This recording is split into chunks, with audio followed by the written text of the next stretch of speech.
Welcome to our channel. Today we how to set up e-trade order templates for repeat trades step by step clearly. To set up e-trade order templates for repeat trades, start by logging into your e-trade account. Once logged in, navigate to the trading section of the platform. In the trading interface, look for the Orders tab. Click on the Orders tab to access order placement options. Next, locate the Templates option within the Orders section. Select Templates to begin creating a new order template. Click on the Create New Template button to initiate the setup. Fill in the required information for the order, such as the security symbol.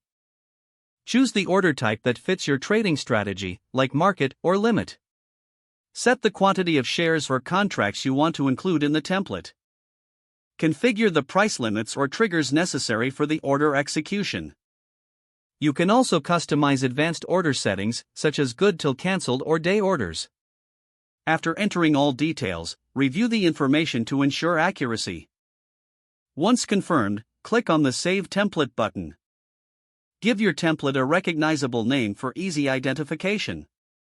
Your order template will now be saved in your account. To use the template for future trades, return to the Templates section. Select the template you wish to use for new trades. Once selected, the template details will automatically populate the order form. Double-check all information before placing the trade. Finally, execute the order by clicking the Place Order button.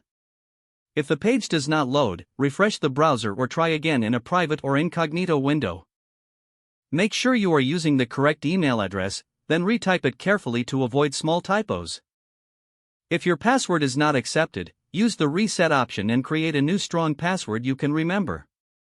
Check your spam folder for verification or security emails, then complete any requested confirmation steps. Enable two-factor authentication if available to improve account security and reduce unauthorized access risk. After signing in, review your profile details so your contact information and settings are accurate and current.